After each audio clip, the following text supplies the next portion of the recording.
지금부터는 알고리즘의 성능을 분석할 때 사용할 빅5에 대해서 설명드리겠습니다.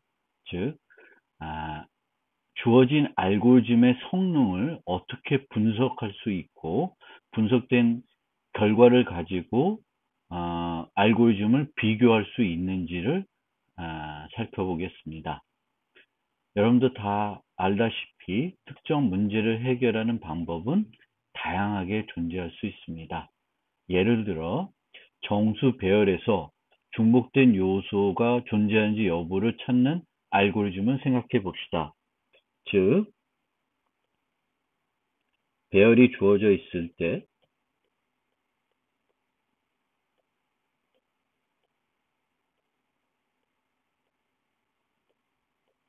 이렇게 주어져 있다라고 하면 눈으로 보면 금방 알 수 있죠.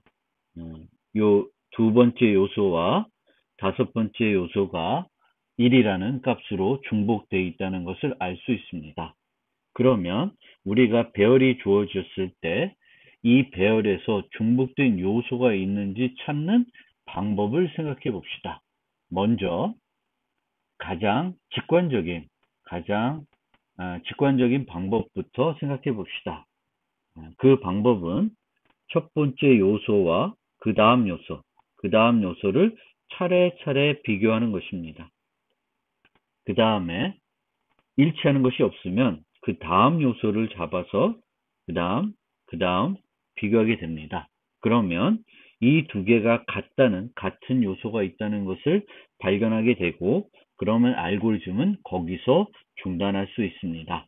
이거를 코드로 표현해 보면 이렇게 되겠습니다. 그래서 이중 포문을 이용해 가지고 비교를 하고 있습니다. 그러면 이 알고리즘의 성능은 어떻게 될까요? 이 알고리즘은 입력이 어떤 모습이냐에 따라서 소요되는 시간은 다양할 수 있습니다. 따라서 우리는 보통 최악의 경우에 대해서 성능을 분석하게 됩니다. 물론 최악 말고 최선, 또 평균 비용을 구하는 방법도 있는데, 이것들에 대해서는 뒤에 있는 슬라이드에서 다시 설명드리고, 여기서는 최악의 경우에 대해서 한번 생각해 보겠습니다. 그러면 최악의 경우에 이 알고리즘의 성능은 어떻게 분석할 수 있을까요? 먼저 최악의 경우가 어떤 경우인지 알아야 되겠죠. 그래서 이 주어진 배열에서 중복된 요소를 찾을 때 최악의 경우는 어떤 경우냐 하면은 중복된 요소가 하나도 없는 경우예요. 하나도, 예를 들면 여기가 1이 아니라 4였으면은 계속 끝까지 반복을 하게 됩니다. 그러면 우리는 이걸 분석할 때 우선 여러 가지 연산들이 소요되는데, 중복된 요소를 찾는 거고, 그 중복된 요소를 찾을 때 가장 핵심이 되는 것이 비교 연산이라고 할 수 있습니다. 그러면 최악의 경우 우리가 비교를 몇 번 하는지 한번 생각을 해봅시다. 그러면 처음에는 n-1개를 비교할 거고, 그 다음에 n-2개, 그래서 마지막으로는 2와 5를 비교하는, 그래서 한 번 비교가 소요될 겁니다. 그럼 전체 소요되는 비용은 이렇게 됩니다. 그래서 이 첫 번째 알고리즘의 성능은 이 정도, 최악의 경우 이 정도 비용이 소요된다고 생각하면 됩니다. 그러면 정수 배열에서 중복된 요소의 존재 여부를 찾는 알고리즘은 이 방법 말고 또 다른 방법은 없을까요? 한번 고민을 해보면, 만약에 이 데이터를 우리가 정렬을 해봅시다. 원래 여기가 4가 아니라 1이 있다고 가정을 하면 1, 1, 2, 3, 5, 6, 7 이런 형태로 정렬이 되겠죠. 정렬이 되게 되면 같은 값은 옆에 인접해서 존재하게 됩니다. 그러면 정렬하고 나서는 이렇게 비교할 필요 없고 바로 옆에 있는 요소들끼리만 비교를 해보면 됩니다. 그래서 다음 알고리즘은 그렇게 정렬을 한 다음에 차례차례 아까 이렇게 정렬되어 있으면 1과 3, 3과 4, 4와 5, 5와 5, 5와 6 이렇게 비교하겠죠. 물론 여기서 비교를 하고 이때 중단할 수 있습니다. 이 경우에도 최악의 경우는 모두 다른 경우입니다. 모두 다른 경우에는 다 한 번씩 서로 비교를 해봐야 되겠죠. 그래서 여기서의 비교 비용은 n-1번 소요됩니다. 여기는 n에 n-1 이렇게 소요됐는데 여기서는 n-1이에요. 물론 여기서 정렬에 소요되는 비용은 지금 포함하지 않고 있는 거죠. 그런데 나중에 설명드리겠지만 정렬에 소요되는 비용과 이 비용을 합하더라도 이 비용보다는 저렴합니다. 그 다음에 그러면 이 방법밖에는 없나? 또 다른 방법은 없을까? 생각을 해보면 뭘 생각해 볼 수 있냐면 집합이라는 개념을 생각해 볼 수 있습니다. 집합이라는 것은 우리가 똑같은 요소를 여기에 이제 이런 요소들이 들어있을 때 5를 넣으려 그러면 5가 들어가지 않습니다. 집합은 중복된 요소를 유지하지 않습니다. 그러면 우리가 데이터가 이렇게 있을 때 이 데이터를 차례차례 집합에 넣는 겁니다. 그러면 집합에 넣으면 이 1을 넣는 순간 이 1은 들어가지 않는다는 걸 알 수 있고 그러면 여기서 알고리즘을 종료할 수 있습니다. 그것이 이제 세 번째 알고리즘입니다. 그래서 세 번째 알고리즘은 집합이라는 자료 구조를 사용했고요. 이 집합이라는 자료 구조에 원소들을 하나하나씩 차례 놓고 넣다가 실패했을 경우에는 중복된 요소가 있다고 알려주고 알고리즘이 종료되겠습니다. 그러면 이 알고리즘에서는 비교 연산은 들어가지 않는데 인서트하는 비용이 들어가게 되겠고 인서트하는 비용이 5완이라고 그러면 집합에 원소를 넣는 비용이 5완 즉 상수 비용이 소요된다고 하면 전체 비용은 여기에 있는 원소의 수에 비례하게 됩니다. 그래서 우리가 하나의 어떤 문제가 주어졌을 때 이 문제를 해결하는 다양한 알고리즘이 있을 수 있고 그럼 이런 여러 알고리즘이 있을 때 이 중에 내 응용에서 가장 효과적인 그런 알고리즘을 찾아야 됩니다. 보통은 가장 성능이 우수한 것을 찾게 됩니다. 그리고 항상 우리가 생각해 봐야 되는 것이 항상 여러분들은 어떤 문제가 주어졌을 때 이 문제를 해결한 알고리즘을 찾았어요. 그럼 거기서 만족할 것이 아니라 항상 더 좋은 알고리즘이 없는지를 고민할 필요가 있습니다. 또 여러 개의 알고리즘들을 생각해 냈으면 이 알고리즘들을 비교할 수 있어야 됩니다. 비교해서 이 중에 가장 우수하거나 가장 내 문제에 내 응용에 적합한 알고리즘을 찾을 수 있어야 되겠고 그때 우리가 가장 많이 그 성능을 분석할 때 사용하는 것이 빅 O라고 하는 것입니다.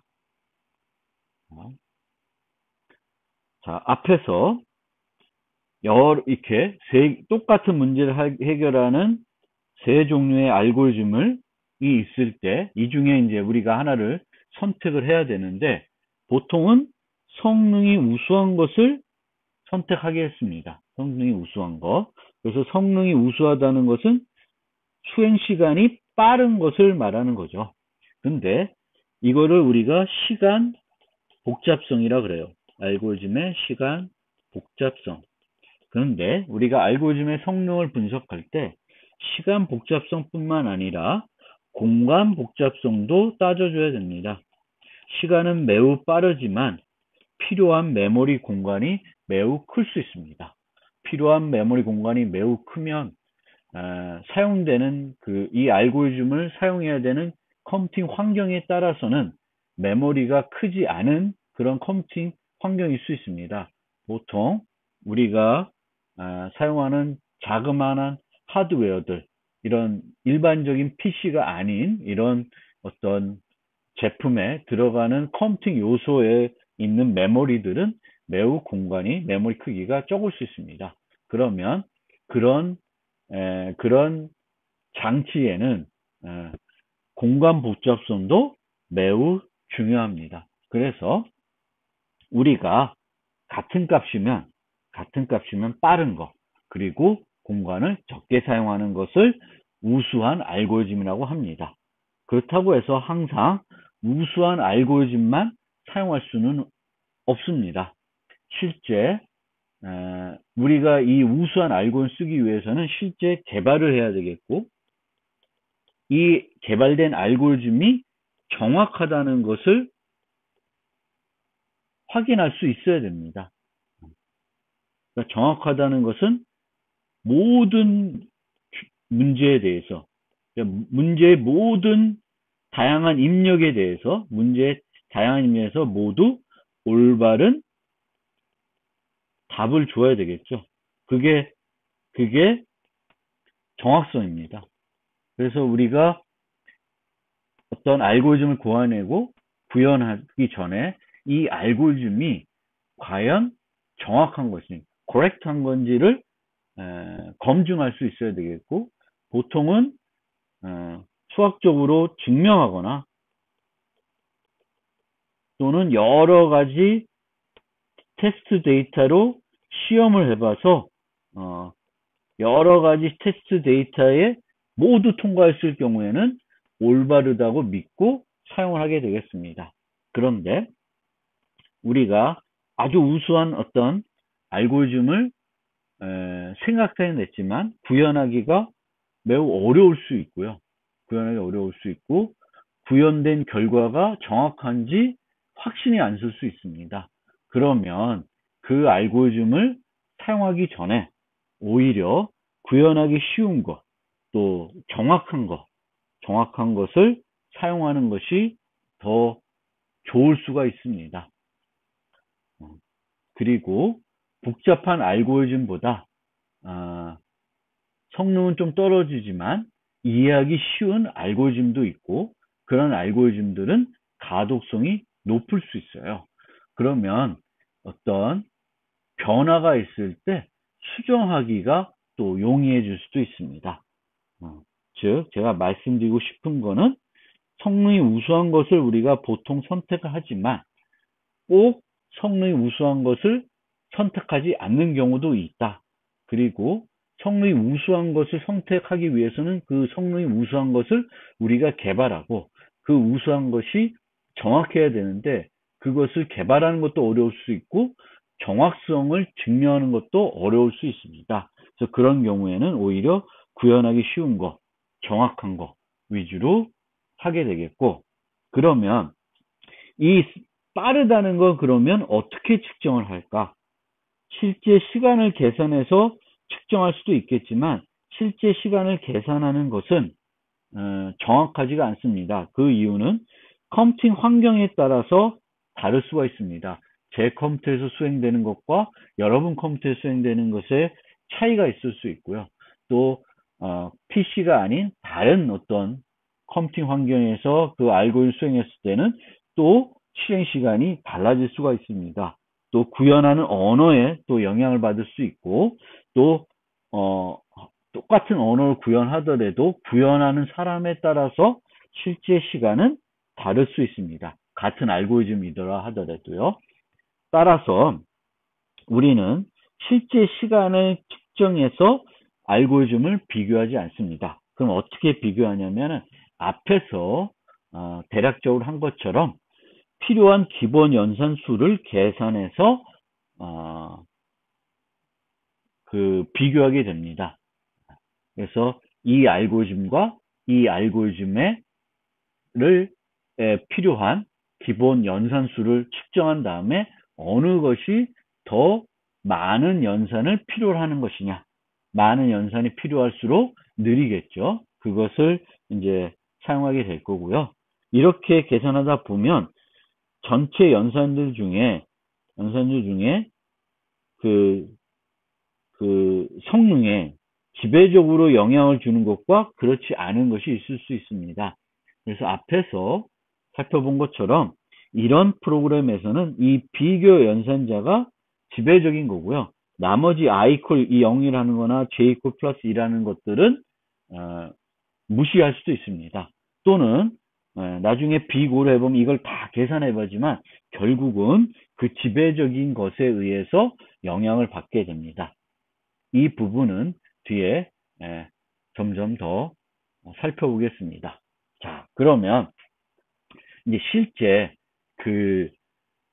필요한 기본 연산수를 좀 생각을 해보겠습니다. 자, 그러면 먼저 리스트에 있는 요소를 파일에 기록하기라고 하는 알고리즘을 한번 생각해 봅시다. 그러면 이 알고리즘은 먼저 이렇게 의사 코드로 작성을 해서 표현할 수가 있고요. 이렇게 의사 코드로 작성된 알고리즘도 우리가 비슷한 방법으로 기본 연산이라는 걸 이용해 가지고 필요한 연산수를 이용해 가지고 분석을 해볼 수 있습니다. 그러면 이 알고리즘에 소요되는 시간은 어떻게 되냐면 파일을 여는 시간, 파일을 닫는 시간, 그리고 파일의 데이터를 기록하는 시간으로 나누어지겠죠. 그러면 이 데이터는 총 n개의 요소를 저장하겠죠. 그러면 한 요소를 저장하는데 소요되는 시간이 있을 것입니다. 물론 각 요소마다 걸리는 시간이 다를 수도 있는데 이 경우에는 가장 많이 걸리는 시간. 그래서 이런 식으로 생각하시면 돼요. 이 알고리즘의 성능은 얘보다는 작을 것이다. 그럼 이걸 가지고 분석을 해보는 겁니다. 그래서 이렇게 놓고 보면 결국에는 이것의 성능은 n이 많아지면 많아질수록 파일을 열고 닫는 시간은 늘 고정되어 있죠. 그렇죠? 1000개를 저장하든 10,000개를 저장하든 파일을 열고 닫는 시간은 차이가 없습니다. 즉, 이 알고리즘의 성능은 여기에 의해서 좌우되는 것이 아니라 몇 개를 저장하느냐에 따라서 좌우가 되겠고 한 개를 저장할 때 걸리는 시간에 의해서 좌우가 됩니다. 그러면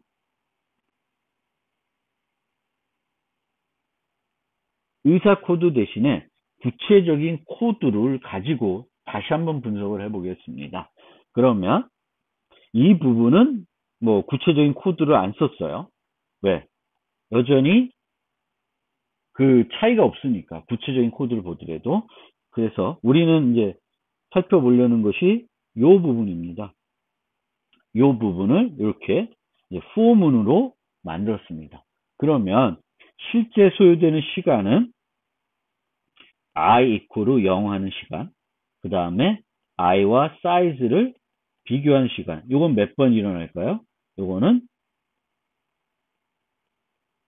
n 플러스 1번 이루어집니다.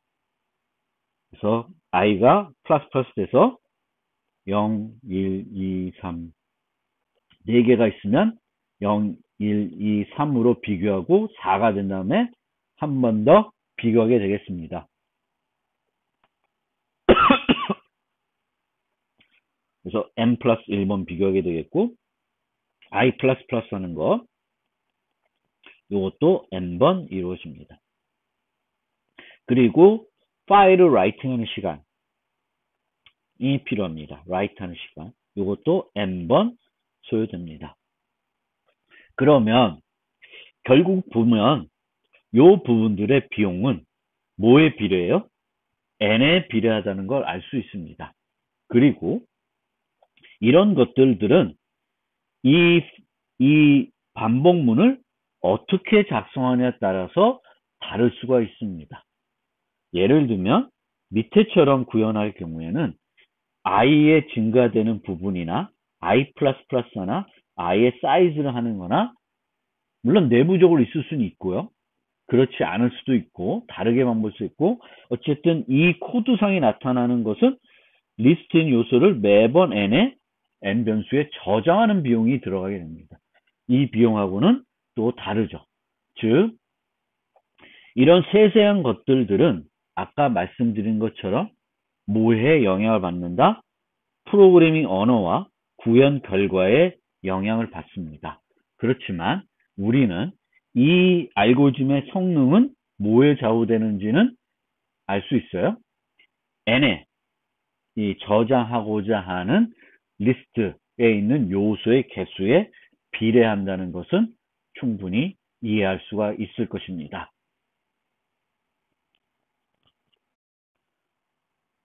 또 다른 예를 가지고 살펴보겠습니다. 이번에는 배열을 특정 값으로 초기화하는 알고리즘을 살펴보겠습니다. 이 알고리즘 살펴보기 전에 한 가지 말씀드릴 사항이 있는데 처음에 살펴본 이 contains duplicate라는 알고리즘과 이 알고리즘과 또 이 알고리즘은 어떤 차이가 있냐면은 contains duplicate는 입력에 따라 소요되는 시간이 다를 수 있습니다. 하지만 이 알고리즘이나 앞에 살펴본 파일의 리스트를 저장한 비용이나 늘 동일한 비용이 소요됩니다. 물론 크기가 바뀌면 그 비용이 달라지겠지만 똑같은 크기다. 그럼 늘 비용은 같습니다. 그래서 이 경우에는 최하, 최선, 평균 이런 개념이 없다는 걸 한번 생각해 주시기 바라고요. 어떤 알고리즘들은 이런 것들이 구분되는데 이런 알고리즘들은 구분되지 않는다라는 거고요. 그러면 여기서 세부적으로 아까와 비슷하게 필요된 기본 연산들이 얼마나 소요되는지를 살펴보겠습니다. 가정은 사이즈가 n이라고 가정을 해봅시다. 그러면 i equal 0 하는 비용, i와 사이즈를 비교하는 비용은 아까 마찬가지로 n 플러스 1번, i 플러스 플러스 하는 비용은 n번, 그리고 요 대입이 이루어지겠죠? 요 대입도 n번이 이루어집니다. 그럼 총 3n 플러스 2번 소요되고 있습니다. 전체 비용은 3n 플러스 2번.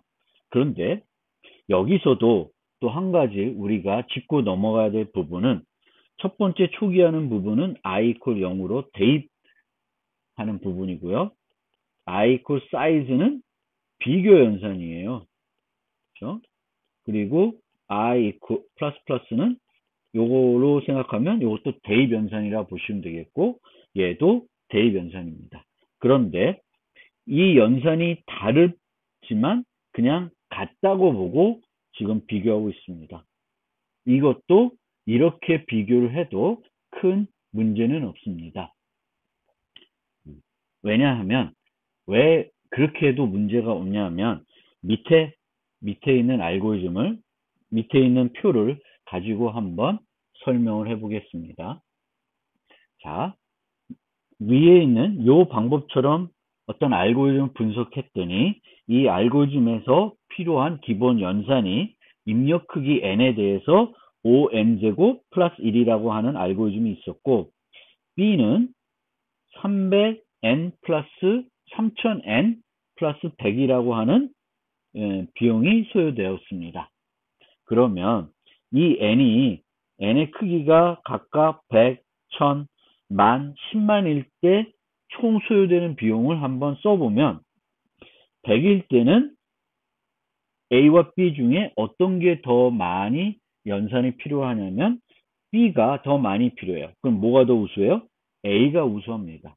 그런데 1000이 되면 이제는 1000부터는 B가 더 우수합니다.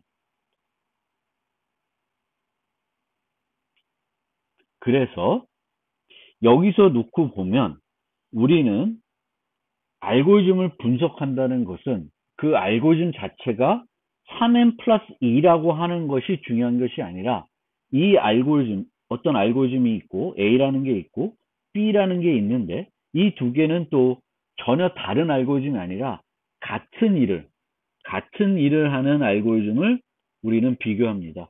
서로 다른 일을 하는 알고리즘은 비교할 일이 별로 없습니다. 그래서 같은 일을 하는 두 개의 알고리즘이 있을 때 이 두 개를 비교하는 거예요. 즉, A와 B가 같은 문제를 해결한 어떤 문제가 있을 때 비교하는 것입니다. 그러면 이 비교에 있어서 이 1이라는 값은 또 100이라는 값은 전체 값을 놓고 봤을 때 n이 커지면 커질수록 의미가 없습니다. 뿐만 아니라 이 앞에 있는 3000이라고 하는 5라고 하는 개수도 무시를 해도 요걸 무시하고 얘를 무시하더라도 값은 이렇게 나오게 되겠고 이것만 가지고 보더라도 B가 더 우수하다는 것은 쉽게 짐작할 수 있습니다. 이처럼 우리가 대략적으로 비교를 하여도 어느 알고리즘이 더 성능이 좋은지는 그걸 판단하는데 문제가 없다는 것입니다. 그래서 우리가 만들어낸 것, 우리가 사용하는 것이 바로 빅5라는 거예요. 빅5. 자, 그래서 빅5는 최악의 경우예요. 이 경우에는 최악의 경우가 없으니까 일반 경우가 최악의 경우가 되는 거고요. 컨텐츠 듀플리케이트 경우에는 최선의 경우도 있고 평균의 경우도 있고 최악의 경우도 있는데 최악의 경우로 분석하는 겁니다. 그래서 최악의 경우 알고리즘이 특정 수준과 같거나 빠르다는 것을 나타냅니다. 즉, 요 수준보다는 느리지 않다는 거예요. 그래서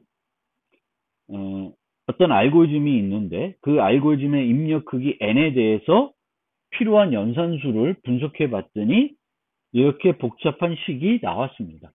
그러면 빅5에서는 얘네들을 다 무시합니다.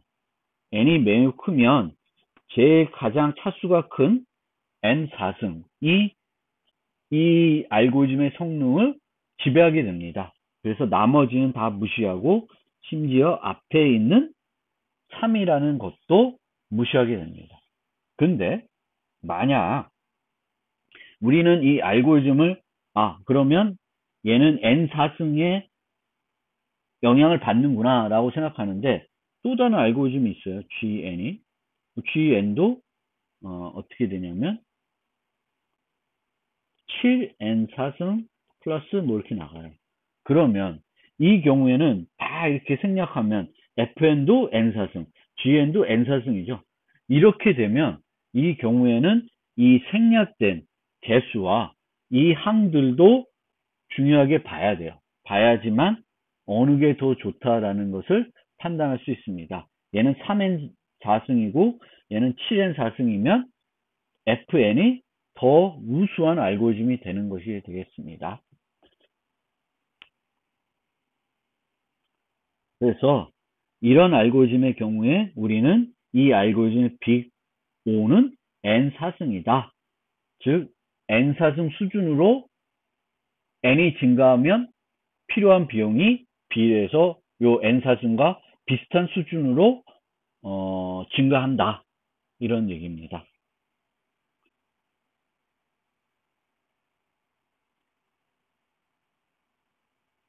아까 말씀드린 것처럼 요 n4승만 빼고 요 개수와 이것들을 다 제거해도 되는 이유 중에 하나는 이들은 컴퓨터 환경과 프로그램 언어에 따라 달라질 수가 있습니다. 달라질 수 있는데 보통 요 n사승이 필요한 거 이런 것들은 알고리즘 자체가 갖고 있는 본질적인 특성입니다. 그래서 n이 매우 크면 최고창을 제외한 나머지는 무시해도 비교에 문제가 없습니다. 그리고 비고는 상한이에요. 같거나 느리지 않다는 거예요. 그러니까 n4승이면 얘는 그러니까 더 빠른 것들이 n제곱, n 이렇게 되면 얘는 이 위로는 못 가요. 이거보다는 더 빠를 수는 없다는 거예요. 그래서 비고의 상으로 f는 n5승이라고 해도 얘는 n5승이라고 해도 상관이 없습니다. 그렇죠? 이 알고리즘은 n5승과 같거나 빠르죠. 그래서 이렇게 하는데 상한이므로 우리는 비교를 위해서는 이렇게 하는 건 아무런 의미가 없고 최소 상한이 중요합니다. 그래서 비고를 많이 사용하는 이유는 정확하게 분석하는 것이 어렵고요. 이렇게 세세하게 분석하는 게 어려우니까 대략적으로 계산하는 거고요. 또 정확하게 분석하지 않아도 두 개의 유사한 알고리즘을 비교해서 어느 것이 더 성능이 우수하다는 것을 판단하는데 아무런 지장이 없습니다.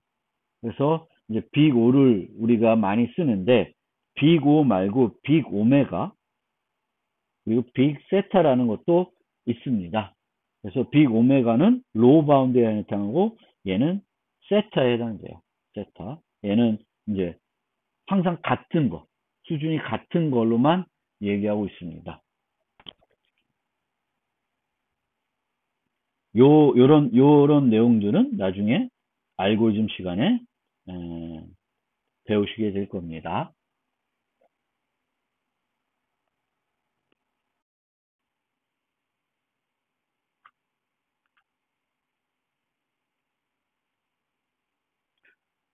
조금 복잡한 얘기인데요. 요 얘기는 그래도 중요한 얘기니까 좀 설명을 드려보겠습니다. 우리가 입력의 크기에 비례한다 그랬잖아요. 여기 보시면 앞에서 fn은 요 n은 입력의 크기를 말합니다. 그러면 요 배열 특정 값을 초기화하는 거에서 입력의 크기는 요 사이즈, 여기 사이즈에 준 요 n에 해당됩니다. n. 그리고 여기서도 입력의 크기는 리스트에 있는 요소의 개수가 됩니다.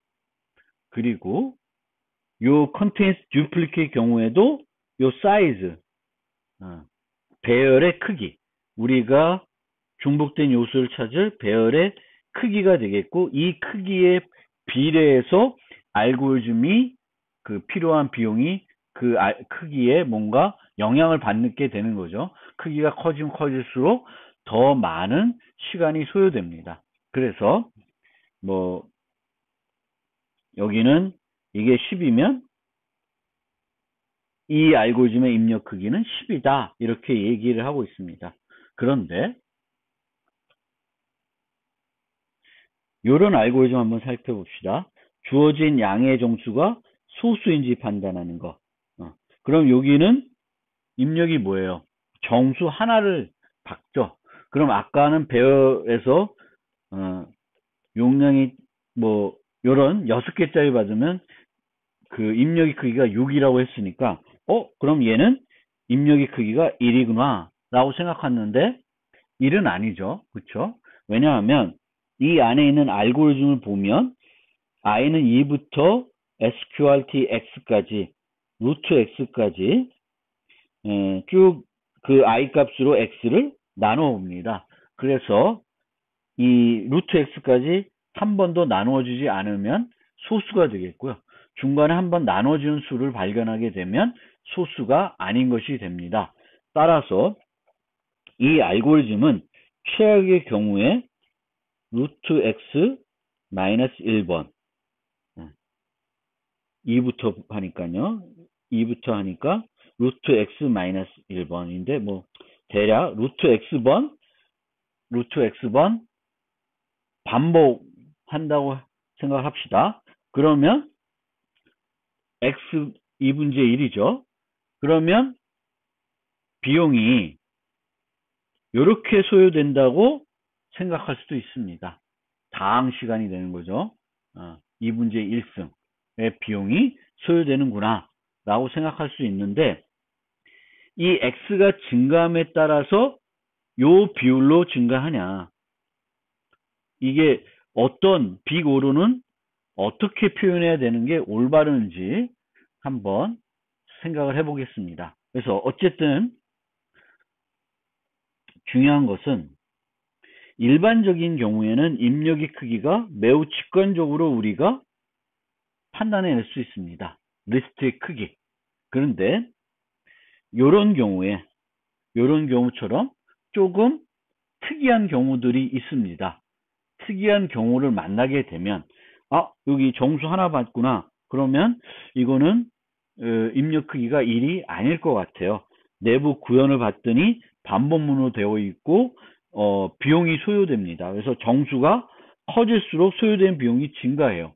그러면 얘는 O1은 아니겠죠. O1이라는 건 상수 비용이에요. 늘 똑같다, 비용이. 근데 이 알고리즘은 X 정수값이 커지면 커질수록 나눠봐야 되는 수도 많아지겠죠. 비용이 증가하게 됩니다. 그러면 이 알고리즘은 빅5로 나타내면 어떻게 표현이 되냐? 그러기 위해서는 우리가 그 입력 크기에 대해서 실제 빅5에서 말하는 그 정확한 정의를 적용을 해야 됩니다. 일반적인 경우에는 그렇게 정확한 정의를 적용하지 않아도 동일한 결과를 얻을 수 있기 때문에 그냥 대략적으로 그냥 하면 되는데, 이런 특수한 경우에서는 정확한 정의를 적용해야 돼요. 그 정확한 정의는 뭐냐면은 그 입력을 컴퓨터에 표현하기 위한 문자 수입니다. 입력을 컴퓨터에. 근데 컴퓨터에는 입력을 어떻게 표현해요? 비트로 표현하겠죠. 그러니까 이진수로 표현을 할 겁니다. 그러면 요 x를 표현하기 위한 비트 수는 로그 2의 x입니다. 그래서 n은 우리가 필요한 이거의 입력의 그거는 로그 2의 x. 요거는 뭐예요? 필요한 비트 수가 되는 거예요. 그러면 얘의 최악의 경우 시간 복잡도를 어떻게 되냐면, 아까 그 분석한 대로 x가 주어지면은 몇 번 반복을 해요? 이 알고리즘이 루트 x번. 그러니까 x분의 x의 2분의 1승만큼 반복을 하게 됩니다. 그러면 이거를 n으로 바꿔보면 n은 뭐가 되냐면 요 식으로부터 x는 2의 n승이라는 걸 알 수 있어요. 그럼 이 x에다가 2의 n승을 대입하면 이렇게 얻을 수 있습니다. 즉 wn은 2의 2분의 n이 되겠습니다. 즉 이렇게 되기 때문에 빅5는 5의 2의 n승이 되겠습니다. 즉 이 알고리즘은 지수시간 알고리즘입니다. 매우 성능이 떨어지는 알고리즘이에요. 지수시간 알고리즘이다. 그러니까 정수가 매우 커지게 되면 이 필요한 비용은 너무 많이 증가한다. 이렇게 생각하시면 되겠습니다. 자, 그러면 아까는 그냥 리스트의 크기로 했는데 문제가 안 됐어요. 그러면 이 정확한 표현을 이런 문제에 대해 적용해도 그대로 우리가 원래 생각한 대로 그대로 되냐 한번 봅시다. 자, 요 알고리즘 보겠습니다. 요거는 이제 선형 검색하는 알고리즘이에요. 이 배열에 V가 있는지. 그러면 우리가 배열의 크기가 n이라고 하면 이 비용은 최악의 경우 없는 경우일 거고요. 그러면 i equal 0 하는 비용 1, i는 size 하는 비용 n 플러스 1, i 플러스 플러스는 또 n번, 그리고 비교가 n번 이루어지겠죠. 그러면 3n 플러스 2가 되겠고, 요거는 5n이 됩니다. 그래서 이 find의 비용은 5n, 선형, 입력 크기에 비례한 비용이 들은 거예요. 그런데 이거를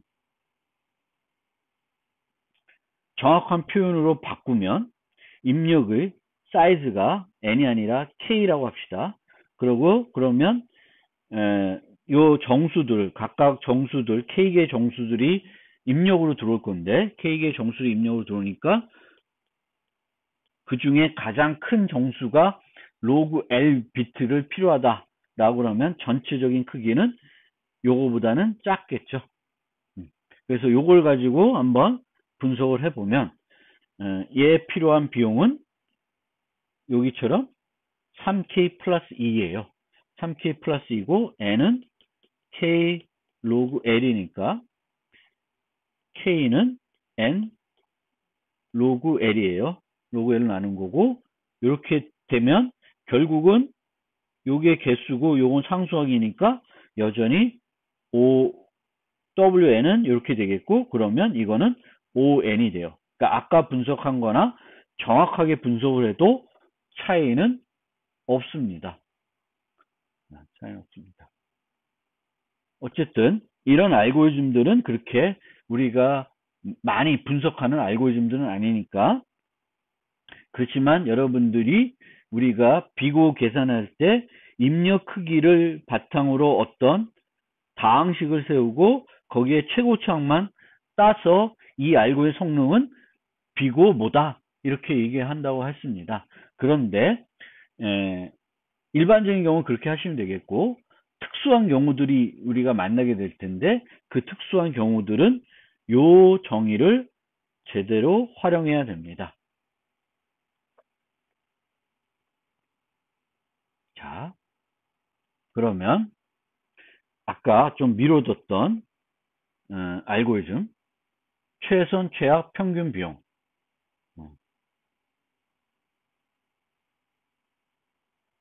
그래서 항상 일정한 비용이 요구되는 알고리즘도 있고, 상황에 따라서 입력에 따라서 요구되는 비용이 달라지는 경우도 있어요. 그래서 대표적으로 항상 일정한 비용이 요구되는 알고리즘에는 선택 정렬 알고리즘이 있습니다. 그래서 선택 정렬 알고리즘은 데이터가 있을 때 이 데이터에서 가장 작은 값을 찾아요. 그럼 얘가 가장 작은 값이면 요 데이터를 여기로 옮겨옵니다. 요거랑 바꿔요. 그 다음에 요만큼 요거를 뺀 나머지에 대해서 또 찾게 됩니다. 그러니까 처음에는 n에서 n-1개에서 n-1번 비교해서 가장 작은 값 찾고, 그 다음에 n-2 이렇게 비용이 들어가요. 즉 이런 비용이 들겠죠. 결국은 n제곱 알고리즘입니다. 그런데 지금까지 설명해서 제가 약간 빼먹은 부분이 뭐냐면, 결국은 알고리즘의 성능은 알고리즘을 그 코드로 구현했을 때는 이 반복문들에 의해서 좌우가 됩니다. 그래서 반복문이 하나만 있으면, 그러니까 이렇게 반복문이 하나만 있으면 얘는 보통 ON이고요. 요것처럼 반복문이 중첩되어 있고 얘도 N이면 N제곱이라고 보시면 되겠습니다. 자, 그 다음에 그런데 이렇게 항상 일정한 비용이 요구되는 알고리즘도 있는 반면에 요구되는 비용이 입력 데이터에 따라 다를 수 있는 알고리즘도 있습니다. 그래서 대표적인 게 바로 요 선형 검색 알고리즘이에요. 그래서 선형 검색 알고리즘은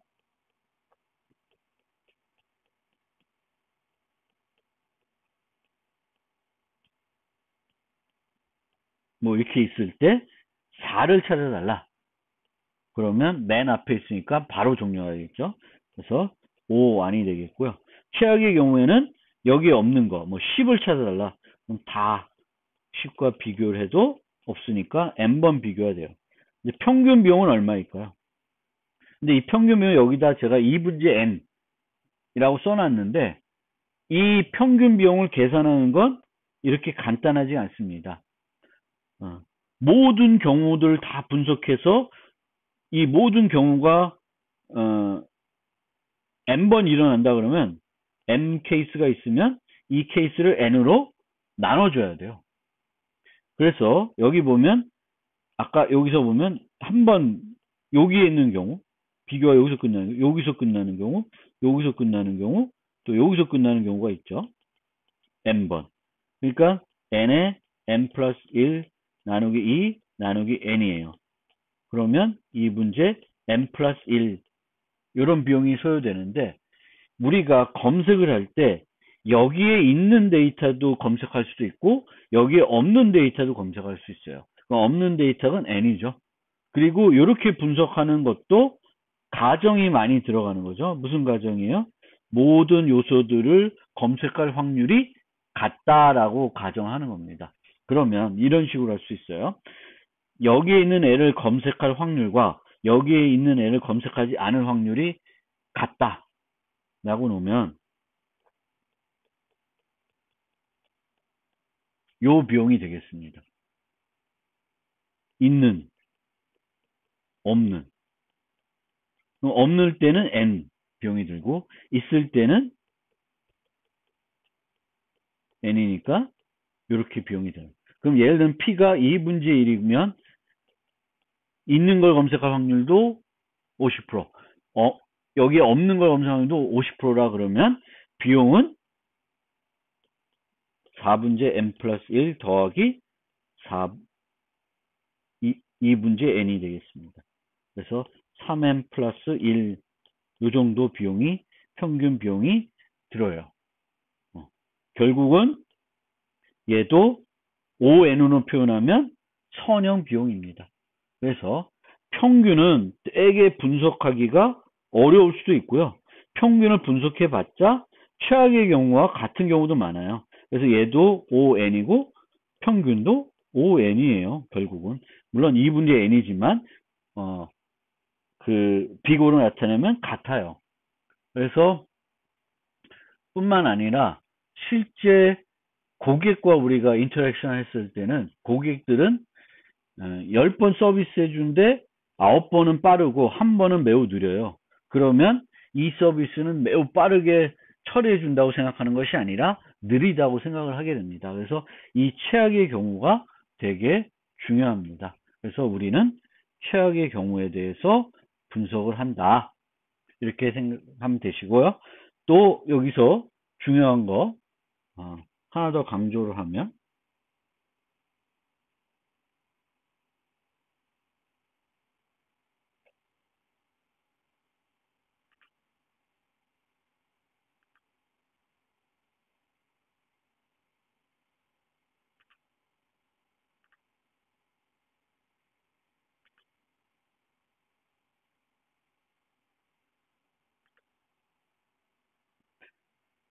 자, 비고에 대해서 좀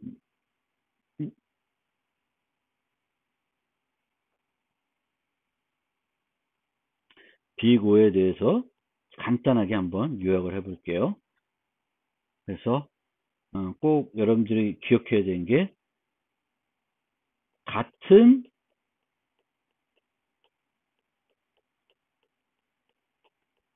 문제를 해결하는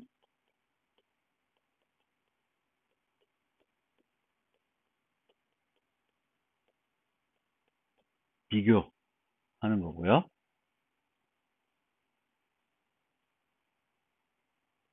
최악의 경우를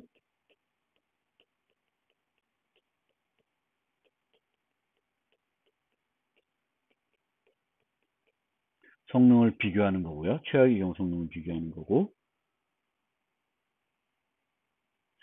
그리고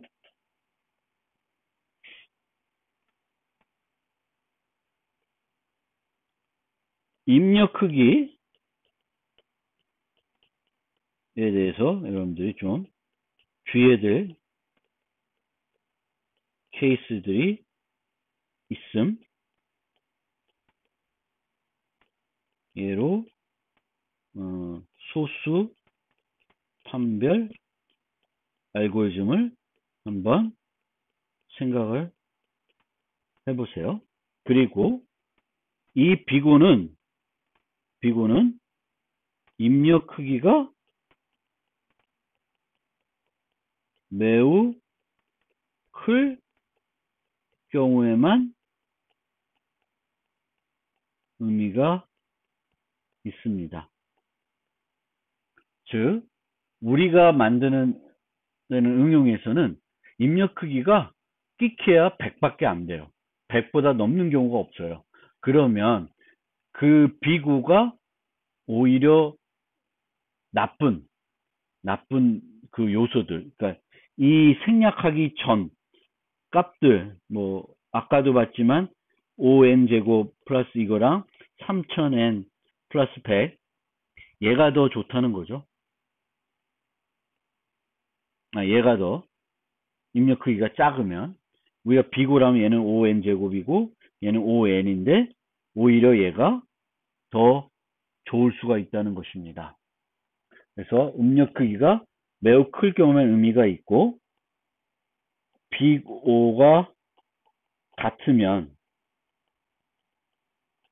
생략된 개수와 항을 고려해야 합니다. 그래서 요거를 꼭 다시 좀 기억해 주셨으면 좋겠습니다. 그래서 우리가 자주 만나게 되는 비고의 결과예요. 그래서 O1은 상수시간 알고리즘이라고 합니다. 입력 크기에 전혀 영향을 받지 않는 경우에요. 예를 들면 배열의 끝에 요소를 저장하기. 배열 끝에는 요소를 저장하는 거는 데이터가 있을 때 여기다 저장하는 건 항상 고정된 비용이죠. 하지만 데이터 이렇게 들어있을 때 맨 앞에 넣으려면 얘네들 다 하나씩 뒤로 옮겨야 되면 이것은 선형 시간이 걸리겠죠. 그 다음에 로그 시간 비용이 있습니다. 한 번에 처리해야 되는 양이 반씩 줄어드는 경우, 대표적인 게 이진 검색이에요. 이진 검색은 다음 슬라이드에서 조금 더 설명드리겠습니다. 그 다음에 선형 시간 알고리즘. 그래서 선형 검색. 아까 봤죠? 그래서 데이터가 있을 때 순차 검색하는 거, 이렇게 순차 검색하는 게 선형 시간 알고리즘입니다. 그 다음에 의사 선형 시간 비용이라고 합니다. 거의 선형에 가까운 시간이에요. 그래서 빠른 정렬 알고리즘들이 의사 선형 시간을 가지고 있습니다. 그래서 그 다음에 n제곱은 2차 시간, n3승, n4승 이런 것들은 다 다항 시간 비용이라고 합니다. 그리고 이 다항 시간이 아니고 너무 급격하게 빠르게 n이 조금만 증가해도 어마어마하게 증가하는 그런 알고리즘들이 있는데, 그거는 지수시간 알고리즘이나 계승시간 알고리즘 이런 것도 있어요. 얘가 가장 문제가 됩니다. 어쨌든 이 두 개는 실제 응용에서는 사용하기가 매우 어렵습니다. 물론 이 경우도 보시면 n이 작으면 충분히 소환을 할 수 있어요. 아까 말한 소수 판별 알고리즘도 n이 작으면 충분히 사용할 수 있습니다.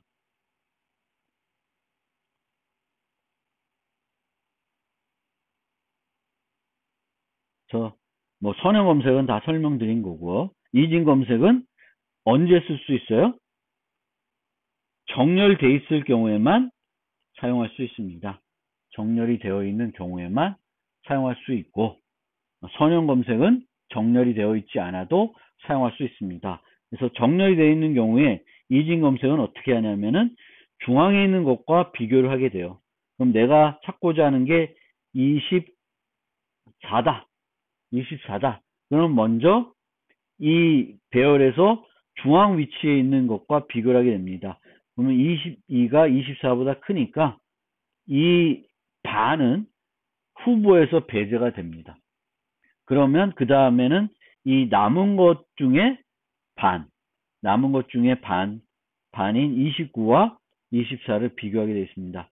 24가 29보다 작으니까 또 이 반이 후보에서 배제돼요.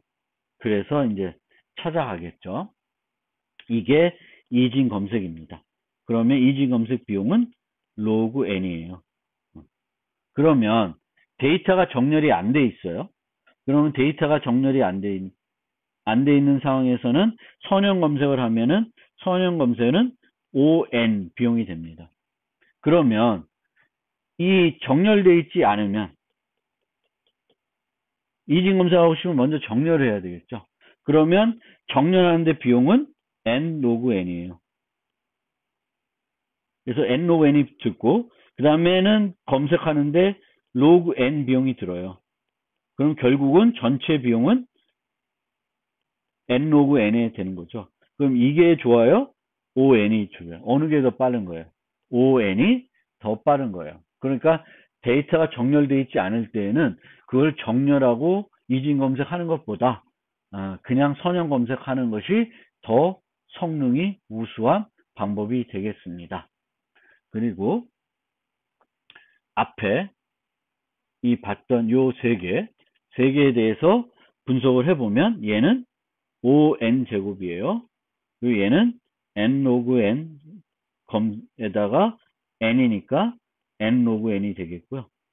얘는 요게 O1이라고 하면 전체는 ON이 됩니다. ON, ON 로그 N, ON 제곱이 돼요. 비교로 분석했을 때는. 근데 이것도 얘가 ON인지 좀 차이가 나고요. 요걸 하게 되면 요거는 트리를 이용하고요. 요건 해싱이라는 기술을 써요. 자료 구조에 이제 다 후반부에 와서 배울 텐데 트리를 쓰면 요 인서트 비용이 로그 n 비용이 듭니다. 그러면 전체 비용은 n 로그 n이 되죠. 얘와 얘가 큰 차이가 없게 됩니다. 요걸 쓰시면. 그리고 얘를 쓰더라도 이제 얘가 늘 5와는 아니에요. 5와는 아니기 때문에 좀 복잡한 고민할 지점이 있는 알고리즘입니다.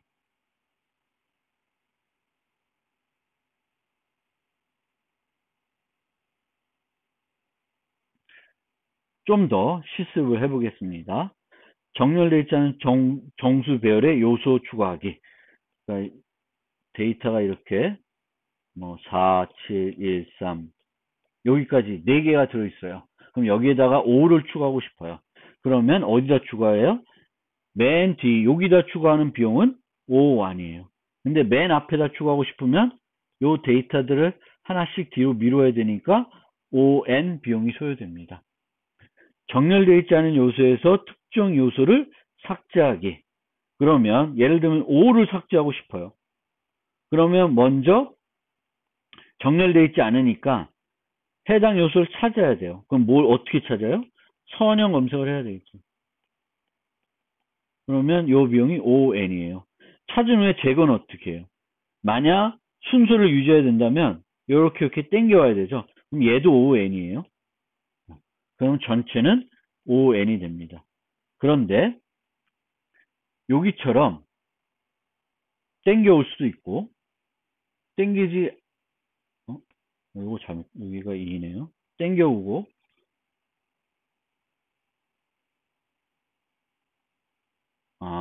2를 제거하는 걸 예제로 제가 여기 리무브이죠. 죄송합니다. 그럼 리무브이면 이렇게 땡겨가니까 이제 이렇게 땡겨간 거고요. 여기처럼 이렇게 마이너스 1로 표시를 해놓을 수도 있어요. 삭제를 했다. 근데 이 삭제를 했다는 걸 마이너스 1로 표시하는 순간 또 다른 연산들의 비용에 영향을 주게 됩니다. 이 리무브 비용은 좀 저렴해질 수 있어도 또 해야 되겠고요. 이거 말고 또 요 맨 마지막 요소를 여기로 옮겨오는 방법도 있습니다.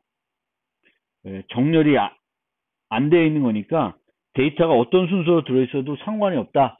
그러면은 땡겨오는 것보다는 맨 뒤에 있는 요소를 삭제된 요소로 덮어주는 것이 더 효과적인 방법이 되겠습니다.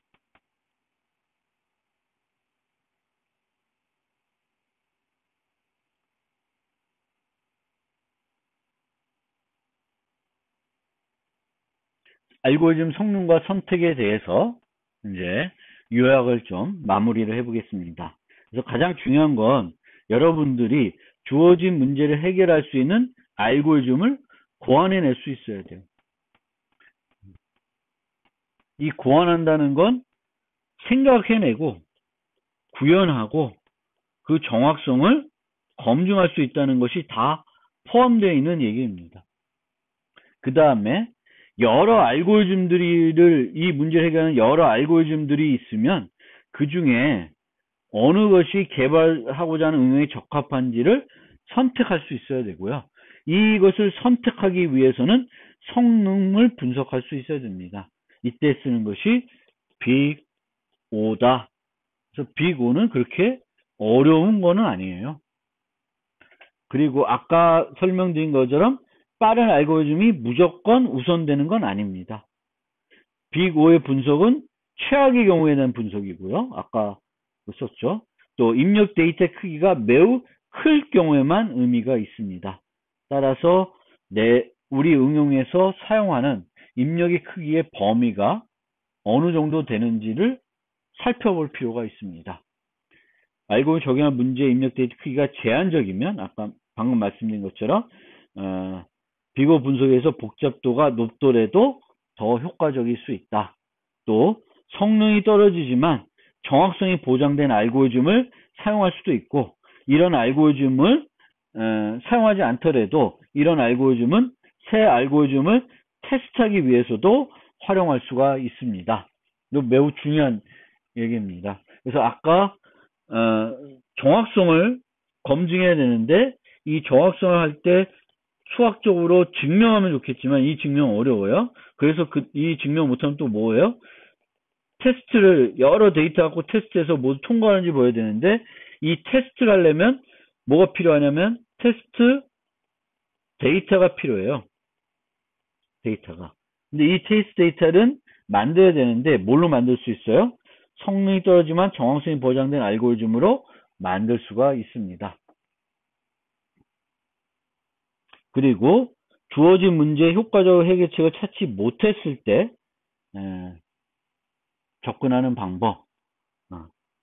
이게 대안이 아닐 수도 있어요. 항상 정확한 답만 요구되는 거에서는 이 대안이 사용이 안 돼요. 그래서 최적의 답을 꼭 찾을 필요가 없는 응용이 있을 수 있는 경우에는 최적의 답을 주지 않지만 최적에 가까운 답을 주는 효율적인 알고리즘을 우리가 사용하는 경우도 많이 있습니다. 그래서 이 교과는 알고리즘 수업은 아니에요. 하지만 우리가 다양한 자료 구조들을 살펴볼 거고 이 자료 구조의 각종 연산들의 성능을 분석할 수 있어야 됩니다. 그러기 위해서 우리가 빅5를 지금 설명드린 거고요.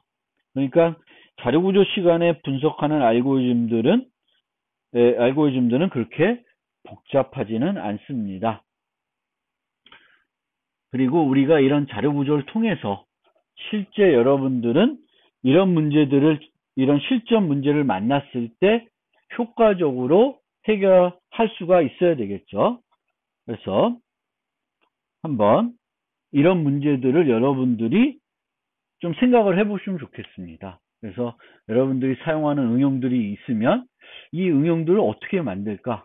이 응용을 만들 때 사용한 자료 구조는 뭘까? 이런 것들을 여러분들이 좀 고민해 봤으면 좋겠습니다. 그래서 예를 들면 카톡에서 친구 목록은 어떻게 유지될까? 그냥 ABCD로 정렬해서 유지할까? 아닐까? 어떻게 유지할까? 그러면 우리가 이 친구 목록을 가지고 주로 하는 일이 무엇인지를 또 생각을 해봐야 돼요. 이 친구 목록 갖고 하는 일을 효과적으로 할 수 있게끔 자료 구조를 사용해야 됩니다. 그러니까 저장되는 방법이 이 해야 되는 일을 효과적으로 할 수 있게끔 데이터들을 저장을 해 놔야 되는 거죠. 그럼 우리가 이 친구 목록을 가지고 뭐 친구를 찾을 수도 있고요. 내 친구를 찾아가지고 그 친구의 정보를 볼 수도 있는데, 또 하나 이제 하고 싶은 일이 뭐냐면 현재 친구가 아니지만 친구의 친구를 친구로 그러니까 친구를 추천할 때 이 친구 목록을 활용하고 싶습니다. 그래서 현재 친구가 아니지만 친구의 친구를 추천하고 싶은데, 이때 어떻게 하냐면 관계가 많은 사용자를 우선적으로 추천하고 싶을 수도 있고요. 나와 공통 친구가 많은 사용자를 우선적으로 추천하고도 싶습니다. 그러니까 이 두 가지 얘기는 뭐냐면, 내 친구가 A, B, C, D예요. 근데 여기에 길동이가 아직 친구는 아닌데 길동이가 친구로 되어 있고요. 혜성이는 2명한테만 되어 있어요. 그럼 누구를 더 적극적으로 추천하고 싶으냐면 길동을 추천하고 싶습니다. 현재 나는 A와 B와 C와 D와 친구예요. 그리고 A는 길동 뭐 기타 등등 친구인데, 나는 아직 길동하고 친구는 아니지만 이제 내 친구들하고 친구인 얘를 찾아주고 싶고요. 아니면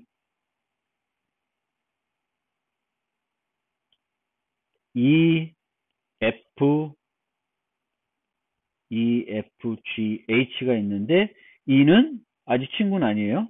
근데 나랑 공통 친구가 5명, 얘는 8명, 얘는 1명, 2명이면 G를 추천해보고 싶다는 것이 요겁니다. 그럼 이런 것들을 하고 싶을 때 어떻게 친구 목록을 유지하고 갖고 있으면 이런 문제들을 효과적으로 해결할 수 있을까?